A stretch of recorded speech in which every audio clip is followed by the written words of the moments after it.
Je vous dis que c'est long une campagne électorale. On a commencé en culotte courte et là, nous voilà en manteau d'hiver. C'est long, mais j'étais loin de me douter que c'était aussi stimulant et enrichissant. Quand on est journaliste, on se fait une idée de ce que c'est, mais en réalité, c'est très différent.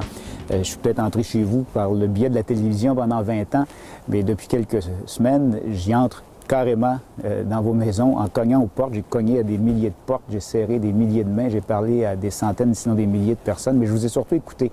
Parce que je crois que c'est important en politique d'écouter si on veut que les décisions qu'on prend, si on veut que les choses qu'on propose soient vraiment à la hauteur de vos attentes. Et pour écouter ça, je l'ai fait. Et vous m'avez parlé de beaucoup de choses, mais j'en ai retenu quelques-unes. On va beaucoup parler d'itinérance. C'est un phénomène très présent dans le secteur, dans le district, un phénomène trop présent au lieu de certains.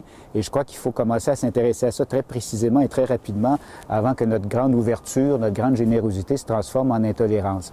Pour ça, il faut mettre tous les acteurs à contribution, mais il faut aussi parler aux villes de la grande région, pour leur faire comprendre qu'elles doivent aussi prendre leurs responsabilités. Elles doivent aussi, de leur côté, développer des ressources, parce que c'est trop facile de dire aux gens allez donc à Montréal, si vous avez des problèmes, à Montréal, ils sont bien équipés, ils vont vous aider.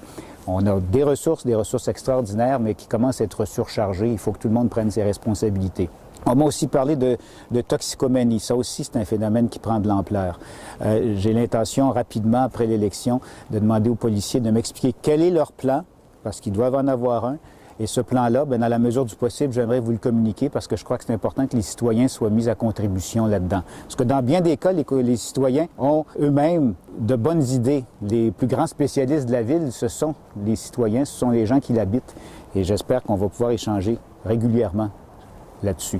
Dans mes rencontres, j'ai aussi pris conscience de plusieurs réalités sociales qu'on ne voit pas nécessairement quand on circule à pied dans le quartier. Il faut vraiment aller cogner aux portes. Je pense aux habitations Jeanne-Mance où on a des beaux appartements, c'est bien entretenu, mais il y a des réalités sociales là qui sont très, très, très marquées. Je pense à l'intégration des immigrants, aux besoins qu'ont les enfants dans ce coin-là d'avoir de l'aide pour faire leurs devoirs simplement parce que leurs parents ont de la difficulté à parler ou le français ou l'anglais.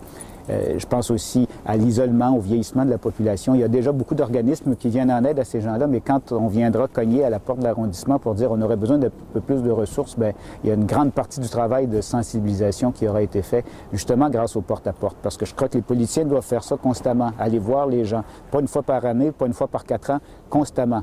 Toujours. Il faut toujours être en contact et c'est ce que je vous propose. Alors j'espère que dans quelques jours, dans quelques heures, vous aurez fait votre choix. J'espère que vous aurez envie de me confier ces responsabilités-là, d'être votre représentant pour les 4 prochaines années. J'ai toujours dit en journalisme que je voulais aider les gens à comprendre le monde dans lequel ils vivent.